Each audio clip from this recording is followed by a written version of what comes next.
Hello sa Chronicles Recap. Bago tayo magpatuloy sa pagsusuri ng manhwa, nais kong ipakiusap sa inyo na mag-subscribe at i-like ito.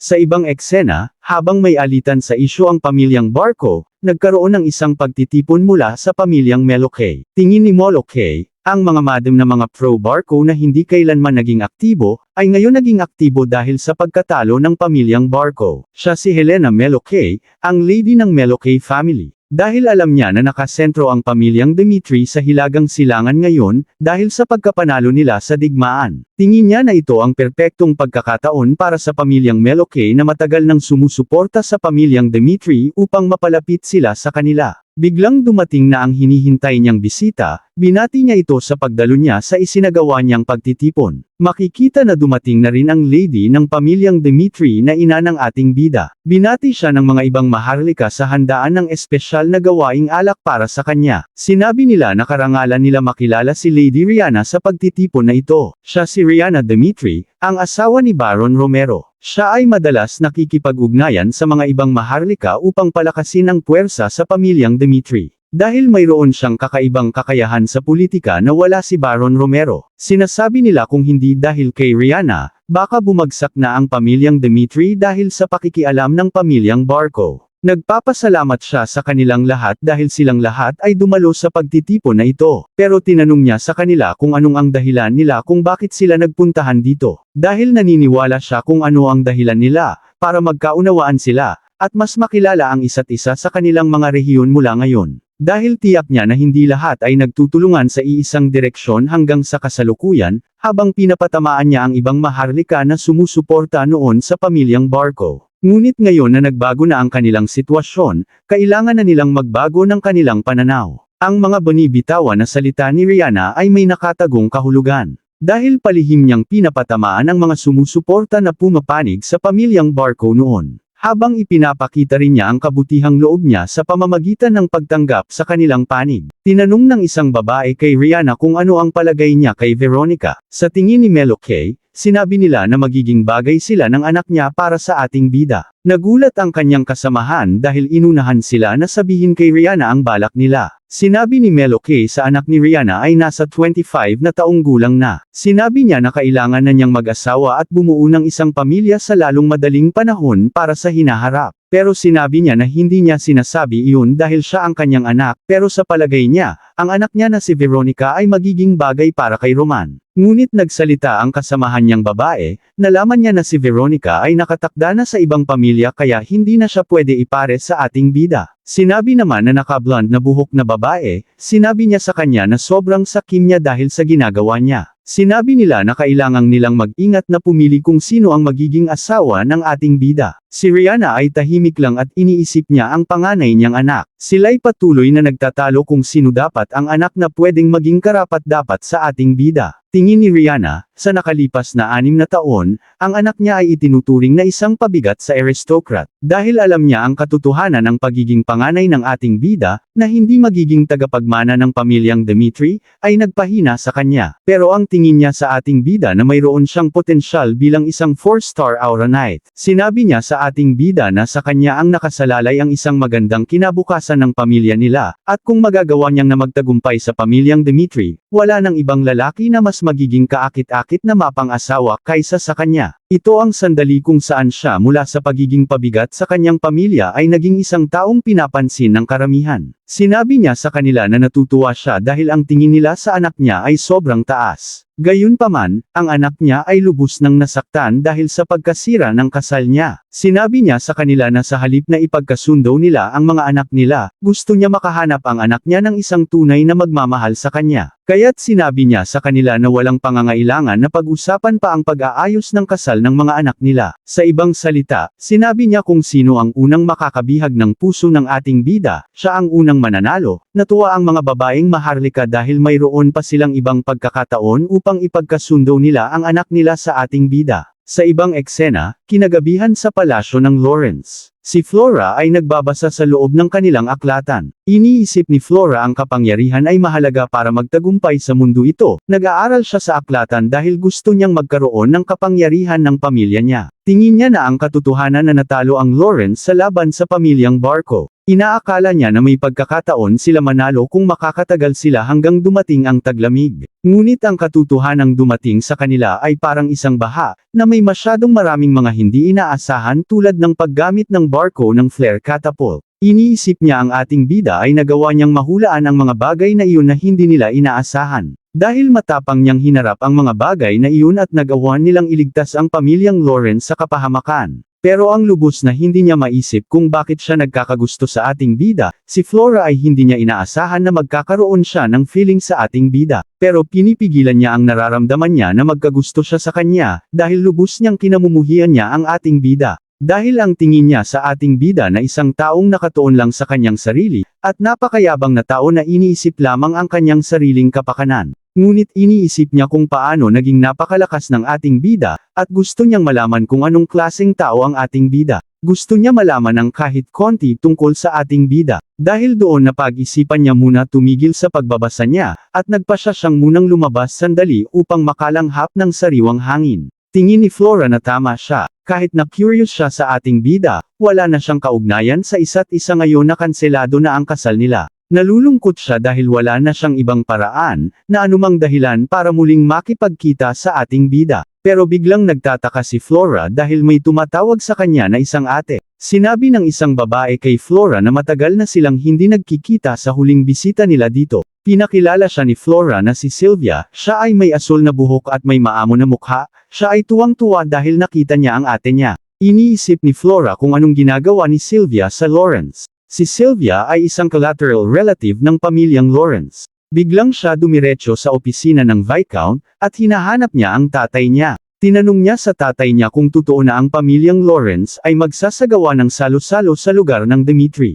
Tinanong niya din sa tatay niya kung bakit hindi niya siya sinabihan tungkol doon. Nagsalita ang tatay niya, sinabi niya sa anak niya na napagtanto niya ang maraming bagay mula sa insidenteng nangyari sa kanila. Dahil ipinakita niya sa kanya ang kanyang kakayahan sa pagdedesisyon na nagpapalitaw kung ano ang tama, at mali sa isang sitwasyon kung saan siya ay walang magawa. At nagpapasalamat siya sa anak niya dahil dinala niya si Roman Dimitri sa larangan ng digmaan, at nagawa nilang manalo sa digmaan. Sinabi niya dahil sa mga pagkakamali niya noon, hindi niya ito uulitin ang pagkakamali niya sa kanya na magdudulot ng pagpababa sa halaga ng anak niya. Dahil handa siyang suportahan ang anak niya sa anumang naisin niya. At kaya't hindi na niya pinipilit ang anak niya na gawin ang anuman para sa pamilyang Lawrence. Sinabi niya kay Flora, na mabuhay siya para sa kanyang nais na pangarap dahil hindi niya siya pipigilan. Natutuwa naman si Flora dahil napakagandang talumpati ang binigay sa kanya ng tatay niya, pero gusto niyang sumama kila Sylvia na pumunta sa party mula sa Dimitri.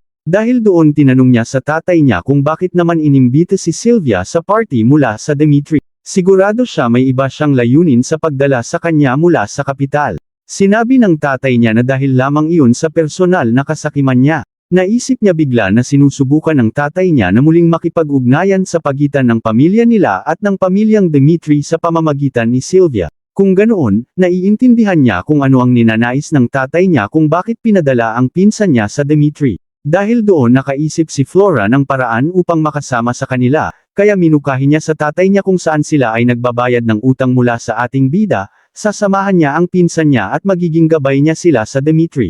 Sinagot ito ng tatay niya na hindi na niya kailangang gawin ang bagay na iyon. Dahil gagawin niya ang lahat para sa anak niya na hindi na siya magkakaroon ng kahit anong kaugnayan mula sa ating bida.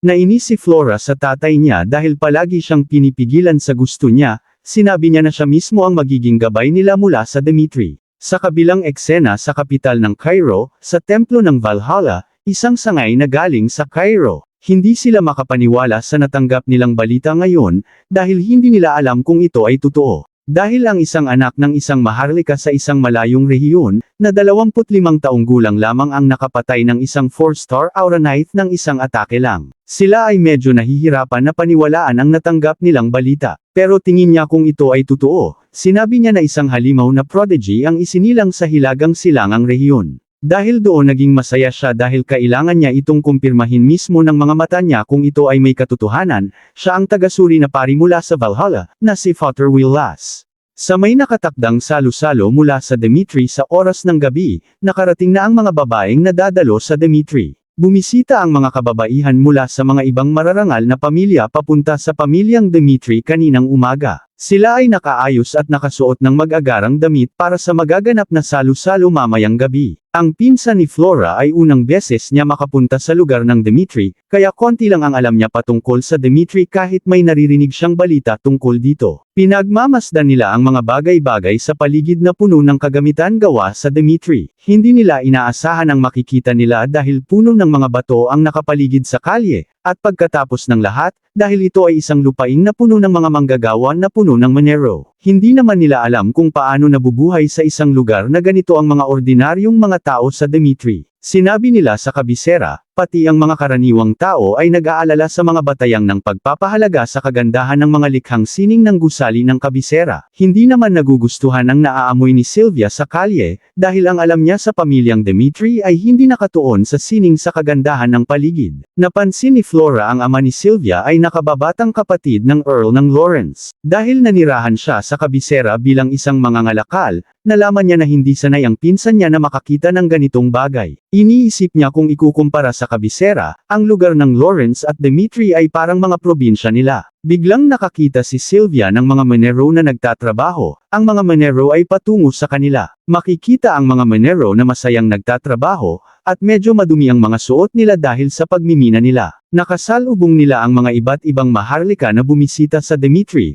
Ang mga ibang manero ay nagulat sa mga babaeng maharlika. Pasimpleng naiinis ang mga babae sa mga manero, dahil sila ay nadidiri dahil sa dumi nila, at ayaw nilang lumapit sa kanila baka madumihan ang magandang damit nila. Inisulto nila ang mga manero ng Dimitri dahil sinabi nila na ito ang malaking problema ng pamilyang Dimitri na maduduming mga trabahador. Si Flora ay nagulat nang makasalubong niya ang hindi kilalang lalaking manero sa kalsada. Tinitigan niya ito ng mabuti at lumingon siya sa likod dahil medyo kilala niya ang lalaking manero. Nakita ni Flora si Roman Dimitri na nakasuot ng maruming damit bilang manero, ang ating bida ay tila abala pa sa kanyang trabaho. Sa isang banda, nagmamadali si Hans na tumakbo papunta sa kanyang young master kahit na hinihingal siya. Si Hans ay pilit na pinupunasan ng dumi sa katawan ng ating bida, ngunit hindi niya mapigilan ang young master niya sa pagpunta sa minahan. Sinabi niya sa ating bida na kailangan niya ring alagaan ang sarili niya bilang isang maharlika. Ang ating bida ay nililinisan ni Hans na parang bata sa mukha. Sinabi ng ating bida na tama na ang kakapunas niya, pero patuloy pa rin si Hans sa pag-aalaga sa kanyang master. Nag-aalala si Hans sa young master niya dahil araw-araw siyang natatakpan ng alikabok. Sa tingin niya mababaliw na siya sa kakaisip sa ating bida. Nagulat naman ang mga ibang maharlika, dahil ang taong na kinakausap ng isang servant ay si Roman Dimitri. Napansin ni Sylvia na mas gwapo ang ating bida kaysa sa inaakala niya. Ang itsura niya ay parang may masamang balak. Tiningnan niya naman ang katawan ng ating bida, siya ay napahanga dahil ang katawan ng ating bida ay kaakit-akit. Dahil doon, parang manyok ang babaeng ito sa ating bida dahil na sobrang naaakit siya sa katawan ng ating bida. May narinig siyang chismis na nagsasabing may mataas na posibilidad na mawawala ang pangalawang anak ng Dimitri, sa posisyon bilang tagapagmana. Kaya nagtataka siya kung anong uri ng maharlikang pamilya ang magpapadala ng kanilang anak na lalaki sa isang minahan. Ito ay tiyak na uri ng pinapakita ng ating bida bilang klaseng tagapagmana ng pamilya, kaya ginagawa niya magtrabaho sa minahan. Dahil doon, ang kamakailang pagkilos niya nagpapakita na tumaas ang estado ng ating bida. Tingin ni Sylvia sa ating bida ay pasado siya bilang kanyang magiging kasintahan. Kaya inaya niya ang mga kasamahan niya na bisitahin ang ating bida, at magpakilala bago ang salo-salo mamayang gabi. Biglang may isang taong tumawag sa ating bida, nagulat naman ang ating bida. Pasimpleng tinanong ni Sylvia sa ating bida kung siya ang panganay na anak ng pamilyang Dimitri. Ginawa niya ito upang simpleng makalapit sa ating bida. Nagpakilala siya sa ating bida, na siya si Sylvia mula sa pamilyang Lawrence. Nagpapasalamat siya sa ating bida dahil sa pagtulong sa kanilang pamilya. Gusto niyang ipahayag sa kanya ang kanyang taos-pusong pasasalamat sa ating bida sa pagliligtas sa lugar ng Lawrence. Pinuri niya ang ating bida bilang isang kamangha-manghang tao tulad ng nababalitaan niya sa kanya. Ngunit sinagot lang ito ng ating bida ng maikling salita, at sinabi niya sa kanya na naiintindihan niya ang sinabi niya. Dahil doon tinawag niya si Hans upang umalis sila, kaya hindi makapaniwala si Sylvia dahil hindi siya pinansin ng ating bida. Napaluha si Flora dahil sa kakatawa niya sa pinsan niya, dahil hindi umubra ang pagpapakyut niya sa ating bida, at hindi pa siya pinansin ng ating bida. Tinanong ni Hans ang kanyang young master kung pupunta ba siya sa salo-salo mamayang gabi. Sinabi niya sa young master niya kung pwede ba siyang magpahinga, upang makasama niya ang mga maharlika galing sa ibang rehiyon. Nagsalita ang ating bida, sinabi niya kay Hans ang mga tao na pwedeng niyang makasama, ang mga taong karapat-dapat niyang pansinin. Dahil nagalit siya dahil inisulto ang trabaho ng mga minero ng pamilyang Dimitri kaya hindi niyang sila pinayagan na makipag-usap sa kanyang. Tinanong ng katulong kung hanggang kailan siya magtatrabaho sa minahan. Kahit hindi siya inutusan ng Lord ng Dimitri, sinabi niya na nahihirapan ang ating bida na magbanat ng buto sa loob ng ilang araw. Sinabi ng ating bida na ang ugat ng pamilyang Dimitri ay ang pagpapanday. Bukod doon, ito ay isang minahan ng bakal. Dahil ang iron ore na hinuhukay ng mga minero ay may dugo at pawis na pinagmimina nila, upang tunawin ito sa apoy ng hurno at gawing bakal upang magamit bilang sandata. Sinabi niya sa kanyang tauhan na ito ang kalikasan ng pamilyang Dimitri. Sinabi niya kay Hans sa mga babaeng katulad nila ay hindi niya pwede makasama dahil sa ugali nila. Dahil nais niya lamang maranasan na makasama ang mga minero ng Dimitri. Si Hans ay hindi makapaniwala sa ating bida, at nagtataka siya kung paano lumaki ng ganito ang kanyang young master, ngunit nagawang niya pang maalala ang mga tao sa paligid niya. Kaya't tinawag niya si Lee Hans at sinabi sa kanya na walang masamang soup para sa kanilang young master, dahil gagawin niya itong perpekto. Sa kabilang eksena, sa kampo ng pagsasanay ng Dimitri, makikita ang mga sundalo ni Roman na nagsasanay sa paggamit ng espada. Ang nagtuturo sa kanila ay ang dating bise-kapitan ng Dimitri, si Chris. Dahil sa kanilang karanasan sa digmaan laban sa pamilyang Barco, nagising ang mga bulag na katapatan ng mga sundalo niya. Ang ating bida ay nalaman na ang mga sundalong sumunod sa kanya sa digmaan ay tinuruan niya ng batayang paraan ng pagsasanay ng mahika. Ipinakita niya sa kanila kung paano gamitin ang sur-asim at sore sword, na maaari nilang mabuksan ang kanilang potensyal bilang isang aura prosecutor. Makikita sila Lucas at Henderson na nakakagamit na ng aura. Ito ay isang piraso ng kaalaman na dapat ingatan nila. At upang magkaroon sila ng batayang puwersa, hindi ito sapat na mag-isa. Dahil maaari niyang suriin ang lahat hanggang sa pinakaubod ng kalaban. Iniisip ng ating bida na nangangailangan siya ng sariling intelligence forces. Ngunit ang problema sa paglikha ng ganitong puwersa ay nangangailangan ng pera at tauhan, na hindi niya pa kayang tustusan ang mga pangangailangan niya. Kaya tinawag niya si Chris. Kinamusta niya sa kanila kung ano ang proseso ng pagsasanay ng mga sundalo niya. Sinabi ni Chris na sila ay lahat masigasig at mabilis matuto, sa tingin niya maaari silang umasa sa kanilang pag-unlad sa lalong madaling panahon. Sinabi ng ating bida sa kanya, na ngayon araw na ito, tuturuan niya siya ng isang bagong teknik sa paggamit ng espada. Nagulat si Chris dahil tuturuan siya ng kanyang young master ng bagong teknik sa espada na para lang sa kanya. Sinabi ng ating bida sa kanya na iba siya sa mga kasamahan niya sa simula pa lang. Dahil nabuo niya na ang sarili niyang mundo. Sinabi niya hindi madali na tanggapin ang bagong malalaman niya. Sa tingin ng ating bida na handa na si Chris na malaman ang bagong teknik na ituturo niya sa kanya. Ang pangalan ng teknik na espada na ituturo ng ating bida kay Chris, ang lighting flash. Isang teknik sa paggamit ng espada na minsang namuno sa mundo ng Murim. Ito ay isang lihim na sining ng taong minsang kilala bilang isa sa 10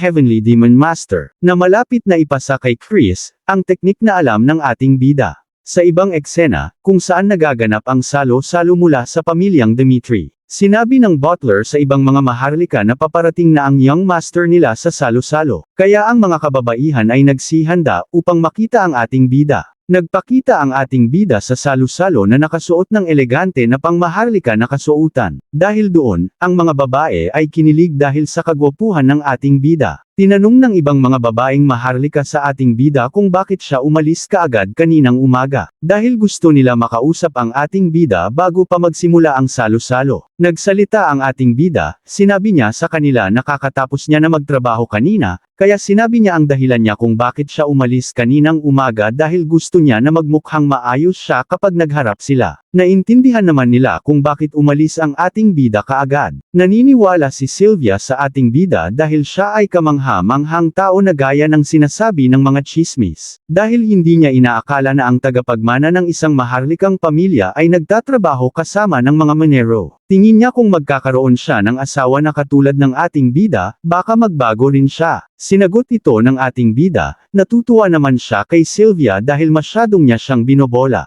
Nakipag-usap ang ating bida sa mga ibang maharlika, at sinaluhan sila na uminom ng alak upang maipakita sa kanila na iba na ang Roman ang nakikilala nila. Sa kabilang eksena, ang ating bida ay pumunta muna sa labas upang makalanghap ng sariwang hangin. Nagulat ang ating bida dahil sinabi sa kanya na magaling siyang umarte sa harap ng mga tao. Nakita niya sa likuran niya na ito si Flora ang nagsabi sa kanya na magaling siyang umarte. Sinabi ni Flora sa ating bida na kailangan niyang gawin iyon para maayos niya ang estado niya sa ibang maharlika, pero ang hindi niya inaasahan na gagawin ng ating bida iyon. Dahil ang tingin niya sa ating bida na wala siyang pakialam sa mga pakikipagrelasyon. Sinabi ng ating bida sa kanya, dahil sa karaniwang hindi niya madalas ginagawa ang pakikipag-usap sa ibang maharlika. Gayunpaman, sinabi niya na itong salo-salo na ito ay isa na dinaluhan ng kanyang mga magulang, at kanilang mga bisita, na iba ito sa kanyang karaniwang ginagawa. At ang unang pagkikita nila ni Flora ay ganito rin, kaya ang tawagin ito na hindi inaasahan ay hindi ito eksaktong nangyari. Sumang-ayon si Flora dahil tama ang sinabi ng ating bida. Ang katotohanan ay siya ay naging walang galang sa ating bida noon panahon na iyon. Laging hindi siya nagbabago, kaya naging mas interesado siya sa ating bida dahil doon. Iniisip niya kung anong klaseng buhay ang mayroon ng ating bida para maging ganito siya katatag. Ngunit tinanong niya sa ating bida kung bakit siya nagtatrabaho sa minahan. Dahil maliban sa pandayan, walang dahilan para ipadala ang isang tagapagmana sa minahan. Tinanong ng ating bida si Flora sa teritoryo ng Lawrence kung ano ang tingin niya sa kasalukuyang estado nila. Humingi si Flora ng pasensya dahil hindi niya alam kung ano ang tinutukoy ng ating bida. Sinabi ng ating bida na iniisip ng mga tao na tumaas ang estado ng Lawrence dahil sa matabang lupa at masaganang ani nila. Ngunit ang pamilyang Lawrence ay umunlad sa pamamagitan ng negosyo nila. Ibinenta nila ang kanilang ani o ipinagpalit ito, na nagdala sa Lawrence sa kasalukuyang nitong estado. Ipinaliwanag din niya kung bakit ang kapatid ni Viscount Lawrence ay naging negosyante sa kabisera. Napahanga si Flora dahil ang ating bida ay maraming nalaman sa kanilang pamilya. Alam ng ating bida kung ano ang pinagmulan ng pamilyang Dimitri, pero siya ay kamakailan lang niya natuklasan tungkol sa pamilya niya. At sa ganoong katumpak ang pangangalap ng impormasyon ng ating bida sa pamilya niya. Tinanong ni Flora sa ating bida kung ano ang kinalaman nito sa pagtatrabaho niya sa lugar ng minahan. Sinabi ng ating bida sa kanya na ang ugat ng Dimitri ay nasa minahan ng bakal. Dahil sa mga minero nila na araw-araw na nagmimina ng bakal na natatabunan ng dumi, sinabi niya na hindi tataas ang pamilyang Dimitri sa kasalukuyan nitong estado dahil sa kanila. Kaya nagpa siyang siguraduhin ang paggugol ng panahon sa minahan ay malaking tulong upang maunawaan niya sila, at makiramay na rin. Naniniwala siya na iyon ang tungkulin ng isang nagdadala ng pangalan ng pamilyang Dimitri. Nagpaalam na ang ating bida kay Flora dahil masyado na siyang nanatili sa labas. Nakapagdesisyon si Flora, nung napag-isipan niya nung pagkatapos ng digmaan siya ay masyadong nalito, pero sa wakas ay naging malinaw at maayos ang isipan niya. Natuwa naman siya dahil ang alam niya na magandang desisyon ang makipagkita sa ating bida. At ilang araw pagkatapos, siya ay umalis mula sa Lawrence patungo sa kabisera. Ang bulaklak sa greenhouse, ito ang sandali na ang bulaklak ng Lawrence ay lumabas sa greenhouse patungo sa labas ng mundo sa wakas. Sa kabilang eksena, makikita natin ang isang lalaki na umiinom ng alak, siya si Jacob, ang iron mine master ng Dimitri. Kasama niya si Master Hendrik na master ng blacksmith ng Dimitri na umiinom ng alak. Tinanong ni Hendrik si Jacob kung kamusta ang araw niya ngayon. Nagsalita si Jacob na tulad ng dati, ang minahan sa bundok ay walang katapusan, kahit gaano pa karami ang kanilang minahin. Dahil isa pa lang ang pasukan ng bundok ang kanilang tinatapos ngayon. Sinabi niya na kahit pa ang pamilyang Dmitry ay tumagal ng ilang dekada sa pagmimina,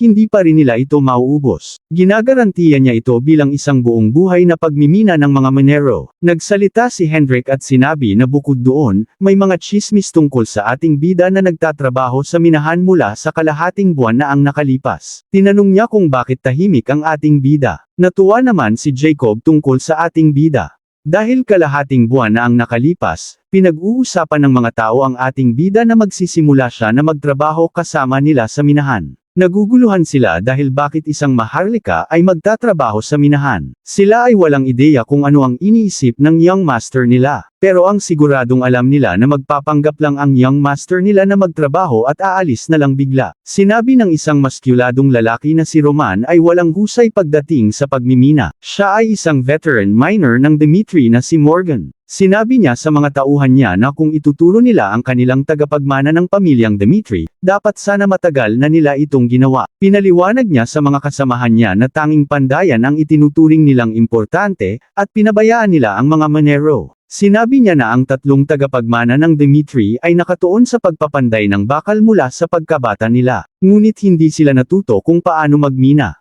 Ito ay malinaw na ebidensya na ang lord nila na si Baron Dmitry ay nagdidiskrimina laban sa kanilang mga minero. Sinabi ng mga kasamahan niya na hindi ba't sobra naman yata iyon na sabihin sa lord nila, dahil ang ibang minero ay walang sama ng loob sa lord nila. Pilit niyang sinasabi ni Morken na ang ugat ng Dmitry ay dapat nasa minahan ng bakal, ngunit ang pandayan ang nakakuha ng lahat ng karangalan. Sigurado siya na pilitan ng young master nila na pumunta sa minahan at gawin ang mga bagay na ayaw niyang gawin, ngunit hindi niya intensyong yumuko sa kanya kahit kaunti. Kaya sinabi niya sa mga tauhan niya na ipakita nila sa young master nila kung gaano kahirap ang trabaho sa minahan, kaya sumang-ayon na rin ang mga minero sa kanilang pinuno. Sa kabilang eksena, nakapunta na ang ating bida sa lugar ng minahan. Pinakilala ni Jacob ang makakasama niya sa trabaho mula ngayon. Ang mga tao ay hindi binibigyan pansin ang ating bida kahit siya ang anak ng Lord ng Dmitry, at sila ay hindi nagpapakita ng kahit konting respeto sa kanya. Pero ang ating bida ay wala nang pakialam tungkol doon. Sinabi ni Jacob sa mga kasamahan nila na laging nilang tandaan ito. Sa minahan, ang iyong unang prioridad ay kaligtasan, pangalawa ay kaligtasan, at pangatlo ay kaligtasan. Sumang-ayon naman ang mga tauhan niya sa kanya. Iniutos niya sa mga tauhan niya na magsimula na silang magtrabaho sa minahan. Tingin ng ating bida na ganap siyang hindi pinapansin ng mga minero. Sinabi niya na hindi niya na lang sila papansinin ang mga ugali nila. Ang lungsod ng pagmimina ng pamilyang Dmitry. Tinatanong niya kung paano nabubuhay ang mga tao sa lugar ng Dmitry. Iniisip niya kung gaano kalaki ang kanilang tiwala sa kanya, at ano ang magagawa niya sa lupang tinatapakan niya. Para sa kanyang mga plano sa hinaharap, kinakailangan niyang matutunan ang lahat tungkol sa Dmitry.